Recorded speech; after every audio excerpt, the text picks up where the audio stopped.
Howdy folks, and welcome to the Spaghetti Theater. This is Crispin number 5. Get down here. And he has never seen a horror movie. Can you believe that? This little guy never seen a horror movie? In his little ass life with his beanie little feets. Am I right, little Crispin? Yay! A horror movie! And since his arrival in the real world, he's been the most curious of his 4 other brothers. The most adventurous. And man, has he become obsessed with movies. Just like me. Mostly Remo Williams' The Adventure Begins, which he and his brothers watch like it was the only movie on Earth. Isn't that right, Crispin? Is there an actor out there better than Fred Ward? That is a matter of opinion, Crispin number 5. But I do appreciate the works of Fred Ward. He's just not my number 1 favorite. He falls somewhere in the middle. Yeah, well, you're wrong. Clearly you have not absorbed the message of Remo Williams' The Adventure Begins. Clearly, Crispin. Clearly. But I didn't bring you here to argue about Fred Ward, okay? I brought you here to see a horror movie. And what do you know? This is the last week that the Spaghetti Theater is running their Spocktober Horror Fest. Even though it's November now. So take your pick, Crispin. What's it gonna be? Creepers or Phenomena? They both starred Jennifer Connelly and they both came out in 1985. I guess she was busy that year. Phenomena? Phenomena. Phenomena? Phenomena. Phenomena? Phenomena. Phenomena? Phenomena? Yeah, I get it. It's stupid. Yeah, that or Creepers. What's it gonna be? What's a phenomena? It's like that thing that John Travolta got in Phenomenon. ESP, telepathic powers, things like that. Okay. What are creepers? Perverts usually. Bad things that you don't want around. Like bugs, for instance. That sounds unpleasant. Let's watch that one. Okay, you ballsy little shit. Creepers it is. Let's go.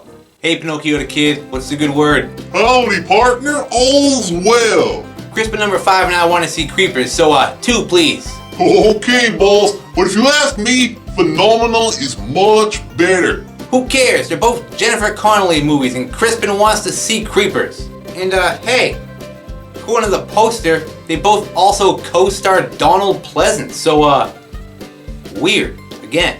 Not really, boss. They're both the same movie. When Phenomenal was released in the US, they changed the title to Creepers and cut 20 minutes out of it. So if you want the real Creepers experience... Damn it, Pinocchio the Kid! What are you doing running the same movie under 2 different titles in my theater? Is it really that bad that you have to trick people into watching it again?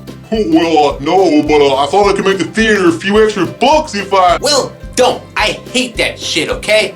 Just give us 2 for Phenomena and pull that creeper shit down right now, okay, Pinocchio the Kid? Or you're friggin' fired, dumbass. Okay, boss. Sorry, boss. Thanks, Pinocchio the Kid. Let's go, Crispin.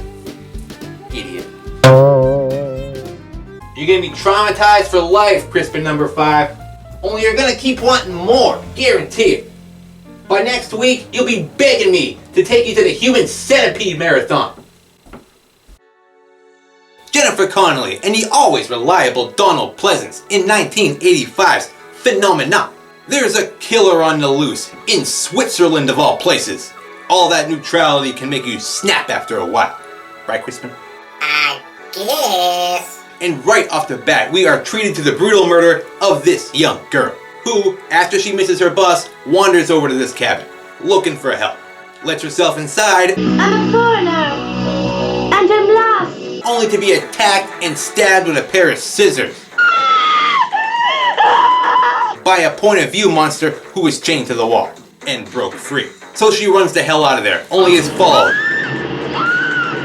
and murdered in slow motion by a window pane to the face. Then her head is cut off and dropped down a waterfall. Phenomena! It's gonna be a happy tale, folks. Someone should have told her that when you're being pursued by a killer, not to lose your head. Snap. Get it, Crispin? No, don't forget. So cut to the wheelchair-bound Professor Donald Pleasence and his helper chimp, the real star of the show.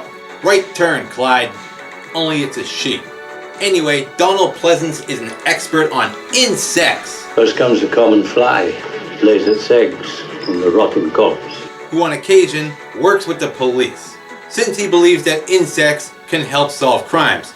And apparently they do too, because this local inspector has brought him this rotting head of that girl who was murdered, because she wasn't the first. This has been happening a lot around here. Like I said, there's a killer on the loose. And Donald Pleasence is even more motivated to help, since one of the victims was his former assistant Rita. Like Greta. So cut to Jennifer Connelly, who's playing Jennifer. Jennifer. Her real name.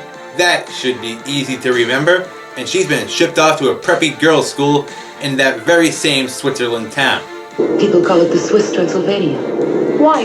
Oh, I don't know. They just do. By her rich-ass father, a big-time Hollywood actor. Your father is terribly... Yes, isn't he? I admire him very much. Named Paul Colino or something like that. Only he's not real. So let's just pretend that she's the daughter of, I don't know, Al Pacino. She's escorted to this school by this glasses lady, who freaks the hell out when Jennifer Pacino just lets a bee land on her, as if it were a real pet. Oh, a bee!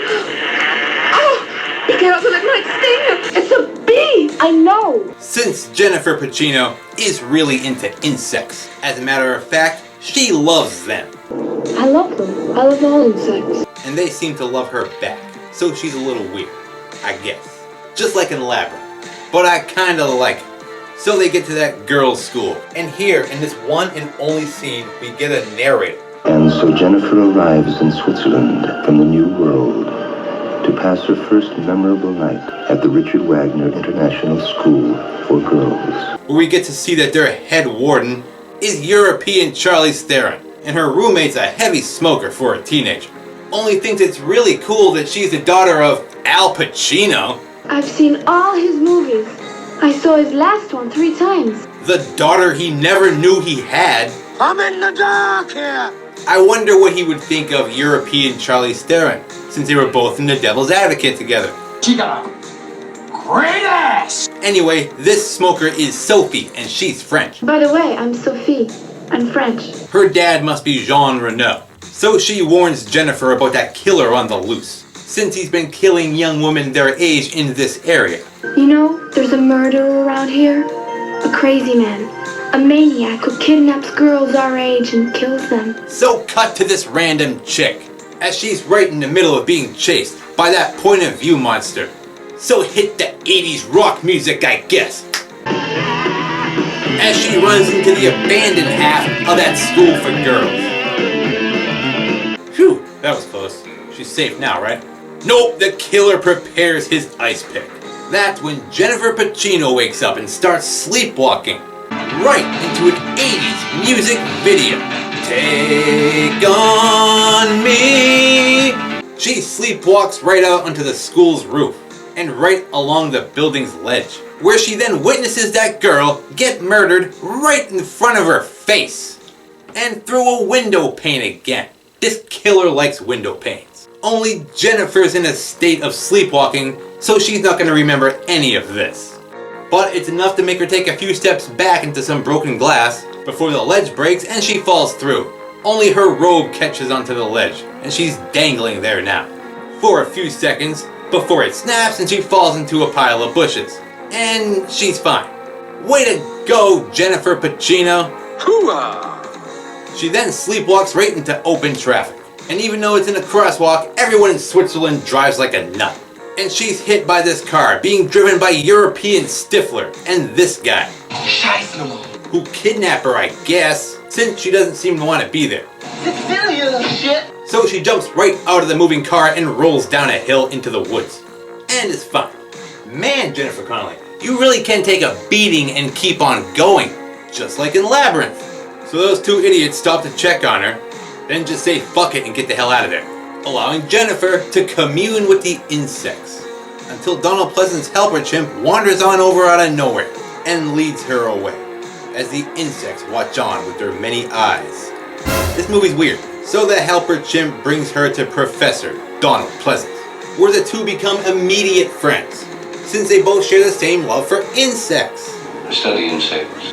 I love them. And, being a weirdo himself, can see that Jennifer PACINO is quite gifted. That's when we get to see that Professor Donald Pleasence has an even fancier version of that Miss Deagle electric chair stairs from Gremlins.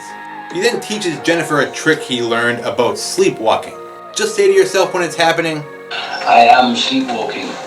I must wake up. I am sleepwalking. I must wake up. So thanks, Donald Pleasence. I'll try that next time. The Swiss Transylvania. So cut to the next day, where European Charlie Theron wants to examine Jennifer's brain after that incident with her last night sleepwalking her way through a bunch of dark, strange events and cheating death more than once. I walk in my sleep. And Jennifer is offended by all this, so she just storms the hell out of there and just wants to get the hell out of this shitty school of European Charlie Therons. Heavy smoking roommates, Bee Gees fans, Richard Gere!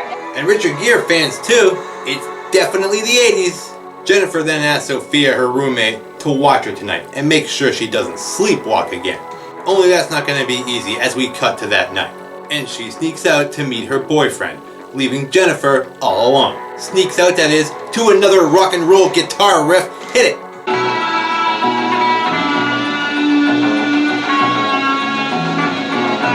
As Jennifer sleeps and the TV plays the Creepy Guy News, reporting on the most recent murder. Only no one's there to see it, so who cares? That's for us, the audience. We already know she's dead. So Sophie meets up with her boyfriend and brags to him about how her roommate is none other than Al Pacino's daughter. So they make out for a second before he has to bail. Really, Sophie, I have to go. Which sort of pisses Sophie off. I said fuck you! Fuck me, you generic European dope. So now all alone, outside the school, that point of view monster pops out of nowhere with his pick and goes right after Sophie now. That's when Jennifer starts sleepwalking into an 80s music video again. Only this time she tries that Donald Pleasence trick. Sleepwalking. I must wake up. And it actually works. She snaps awake and can see that Sophie is missing. So cut to Sophie so we can see her get murdered too. Then, after hearing her scream, Jennifer, foolishly, in her nightgown, goes outside all by herself to investigate. When... Switzerland, are you ready to rock? No. Well, too bad. Hit it, Motorhead! As Jennifer Connelly enlists the help of this firefly.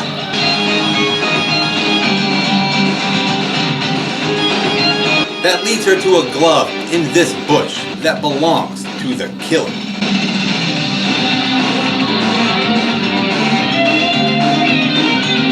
Good night, Switzerland. There will be no encore. So she runs inside with the glove and screams. Cut to the next day, as she writes a letter to her dad, Al Pacino, telling him all about the shit that's been happening to her. Like why she screamed when she ran back inside with that glove. Because it was covered with maggots. Oh, well, that's understandable. So cut to Donald Pleasence so we can get his opinion on this maggot-covered glove. He then goes on about people having psychic connections to insects, the way they have psychic connections to each other. What is this association between insects and the human soul? Jennifer has a magic power, and Professor Donald Pleasence knows it. So she tells him all about that firefly helping her out last night, which he totally believes since he's been writing and researching this shit for years, and has even written books on it. It's perfectly normal for insects to be slightly telepathic. Since he's been professoring all the way back since that Twilight Zone episode he was in. Yeah, it's normal for insects. But am I normal? So like Donald Pleasence, no, Jennifer, you're not normal. Don't let Al Pacino find out. Get out of here! So cut back to that girls' school, where Jennifer catches European Charlize Theron and a bunch of other bitches reading her letter to Dad. My second personality is emerging. Do you know how? I communicate with insects. Now they think she's really nuts. So now, even more offended by these twats, she storms off again. So they all gang up on her and really get in her face about her weirdness, before she's finally had enough and calls upon her insect friends to scare them off. I love you. I love you all. And it works. The place is surrounded by flies, and they back the fuck off. Then she passes out. So it's the next morning now, and they've decided to send this Lady Lord of the Flies to the nut house. Look at her, the Lady of the Flies. So European Charlie Theron has this die-hard lesbian guard her, until the nut wagon shows up. Only she's had a rough night of hot lesbian sex, and falls asleep, allowing Jennifer time to escape, even after making a ton of noise. This scene reminds me a lot of Hot Shots Part D.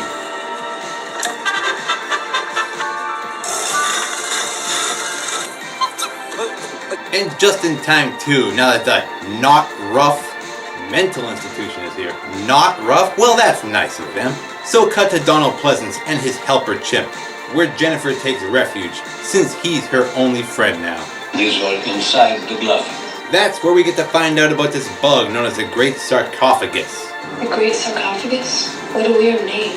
It lives exclusively off dead bodies, human remains. It is capable of picking up the scent of a dead body over vast distances.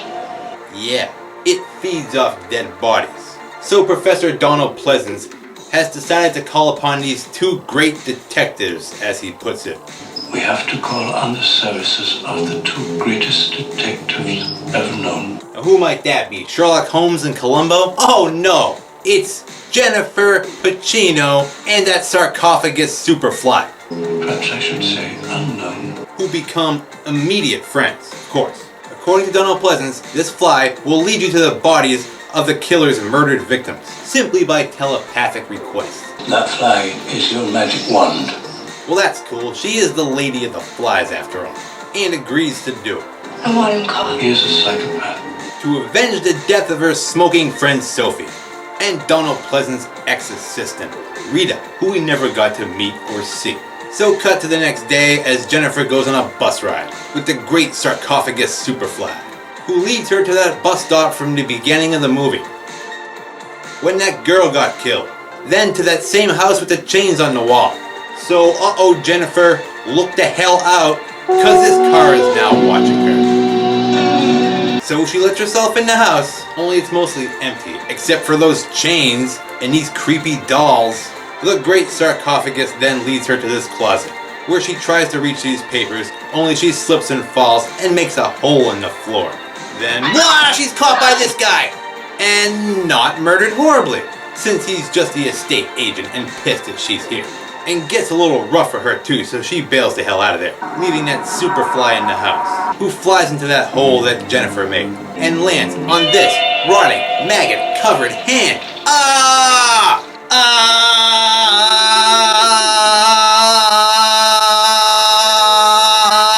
How nice. So then that car watching Jennifer pulls up to the house. And it's just that inspector guy investigating the killings. It's not the killer. And he wants to know all about this place's previous owner, from Mr. Estate Agent here. So cut to that night, where Donald Pleasence's helper chimp is locked out of the house by the killer!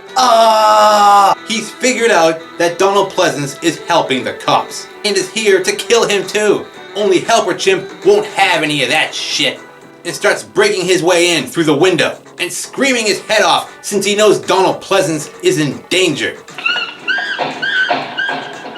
So Donald Pleasence wakes up and heads down his Miss Deagle electric chair stairs to let helper chimp back in. Only is met by the killer instead, who, well, kills Donald Pleasence with his connectable ice pick. And seconds later the chimp makes it into the house, into Donald Pleasence. Only he's too late and can clearly see that his master is dead, and is quite saddened by this. Then insanely pissed. So the killer drives off, all casual like, when... Now folks, prepare yourselves for the best scene of the movie. Maybe the best scene in any movie ever. Besides Henry Fonda and Terrence Hill eating beans together, that is. That chimp is on the roof of the killer's car screaming its head off. It wants sweet revenge for the killing of Donald Pleasence. You fucking go, chimp!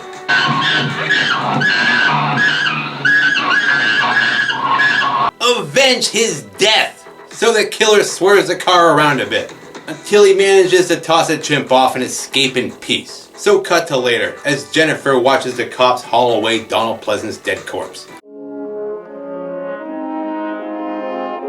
So snap to the next morning, as Jennifer tries to get someone to wire her money at this Switzerland Western Union, so she can fly the hell home and not be murdered too. Do it, Morris. I don't want to be murdered. So cut to that helper chimp, who wanders over to this trash can, looking for something to drink, and finds himself in that very trash can, a switchblade, folks. Somebody just threw away a switchblade? Or shaving razor, whatever the hell it is. Knife. Which she keeps before wandering off with it. So cut back to Jennifer, whose friend clearly isn't going to wire her any money, when this glasses lady from the girls' school shows up. She talked with Al Pacino's lawyer, who said that Al Pacino wants her to do whatever Jennifer wants, until she's able to fly the hell out of here. But since her flight doesn't leave until tomorrow morning, she's forced to spend a night at Glasses Lady's house. You can stay with me tonight. Since she never wants to step foot in that stupid ass girls' school again. I'm not going back there. I'm not going to sleep there. I never want to see the place again. And boy, does Glasses Lady have a big ass house. And once inside, we can see that she keeps all of her many mirrors covered. Why are the mirrors covered like that? Since her mentally challenged small son also lives here with her. I cover the mirrors for his sake. He doesn't want to see his reflection. And doesn't like seeing his reflection in the mirror. So yeah, I'm leaving, lady. Good luck with that shit. Only nope, Jennifer stays. As Glasses Lady goes on about how her son may be driving her crazy. Sometimes I think he's driving me crazy. Since he spends all of his time in his room dealing with his crazy thoughts.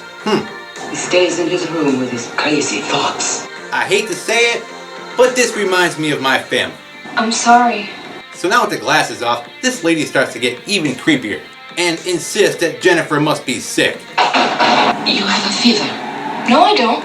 Yes, you do. And needs to take these pills to feel better. One is enough.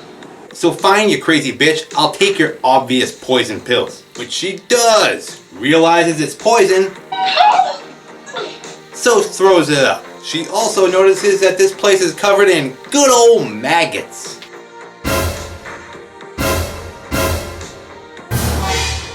Then, once Crazy Lady sees that Jennifer didn't swallow those pills, just knocks her out in the back of the head instead. Just as that inspector guy shows up at her house to ask her some questions. Help!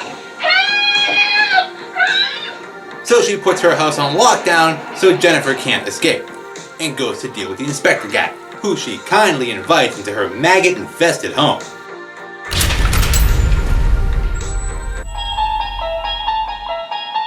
You unlock this door with the key of imagination. That's when Jennifer wakes up just in time to hear him being killed in the next room. Then, Do you know what time it is, Switzerland? It's time to rock and roll! as Jennifer tries to escape this room.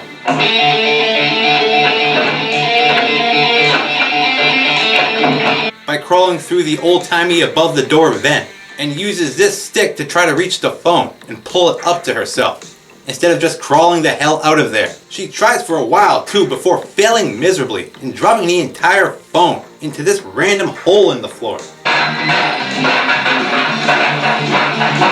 When finally, after all that, just crawls out like she should have in the first place. Then cut to this guy, Al Pacino's attorney at law, as he arrives at the airport in search of Jennifer.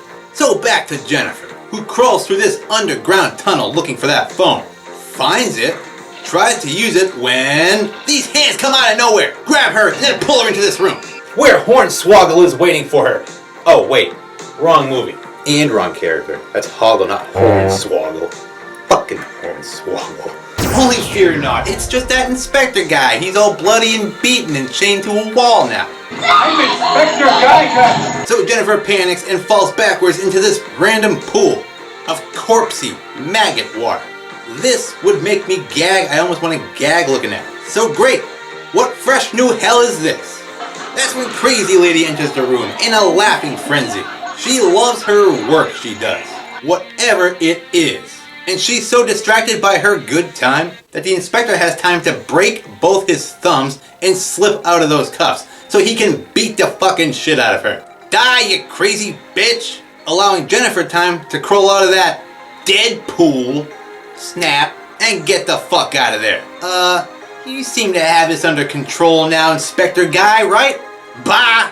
So instead of just leaving, getting the fuck out of there, she explores this room and discovers Crazy Lady's small son, just standing there staring at the wall, and actually tries to help the little bugger, even though he tells her to go away. I won't hurt you. I don't want you here. She tries to console him, only changes her mind real fast when she gets a good look at his deformed, maggot-covered face. Oh my fuck!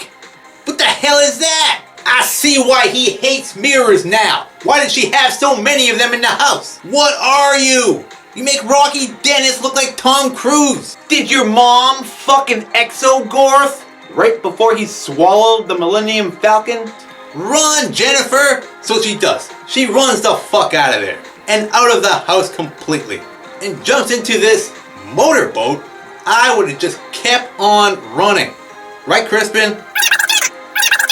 You're terrified, huh? You're terrified. He's terrified, see? Only now that boy freak is coming after her with that ice pick again. So it was him the whole time, I guess, with the help of his crazy ass mother. Only when he goes to attack her, he misses and hits the gas tank instead, as Jennifer screams her head off.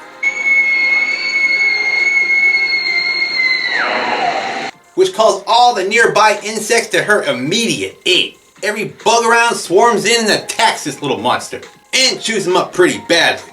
Not that that matters at this point. Anything, you did him some favors. So he falls into the lake and the bugs take off. Thanks guys, way to come through. See, bugs aren't so bad. Jennifer then tries to start the motor, only it catches fire, and she's forced to abandon ship before the whole thing explodes. So she starts swimming away when... Can you guess, folks? It's a horror movie. That monster's not quite dead yet, and comes back for one more hurrah, and grabs her by the ankles. They then resurface so we can watch him burn to death. Well, good riddance. He had some serious issues. Frogman from the maze has nothing on you. So Jennifer swims to shore just as Al Pacino's lawyer arrives. But don't get too used to his character because his head is immediately chopped off. Very easily by Crazy Lady. I guess she prevailed in that fight with the inspector guy, and is now ready to slice off Jennifer's head too. Right after her little speech. Why didn't I get you before? You, the inspector, and your professor friend. No, I'm gonna kill you to avenge him! So does Jennifer call in the insects to help her again, folks? Why don't you call your insects? Nope, it's Helper Chimp to the rescue, who comes out of nowhere with that switchblade and gets his sweet, bloody ass monkey revenge by avenging the death of Professor Donald Pleasence, his former master. So now tired of all the killing, Chimp drops the knife and takes comfort in his new and only companion, Jennifer PACINO. And that's it. The end. Roll credits. That was phenomenal. Crispin's first horror movie. What did you think, Crispin? Traumatized for life, huh? Oh yeah. He's a frightened little Crispin. Yeah, but in a good way. Can we get a helper chimp? No, Crispin. They can be violent in real life. As a matter of fact, the one in the movie actually bit off a piece of Jennifer Connelly's finger. Yeah, she had to be rushed to the hospital. Had to have it sewn back on. Yeah, so you don't really want one, believe me.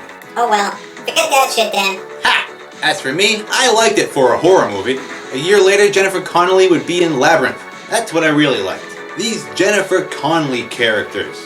Just like in Labyrinth, she's this likable weirdo who can take a licking but keep on ticking.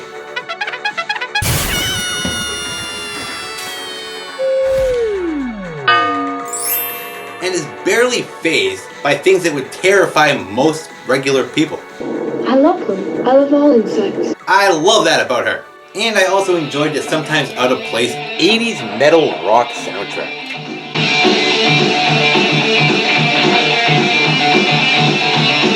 Horror film director Dario Argento.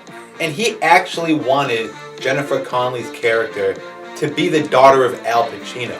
Only they couldn't get Al Pacino's permission. They actually asked him to. And he simply said that he didn't want a daughter that he didn't have doing things he didn't know about.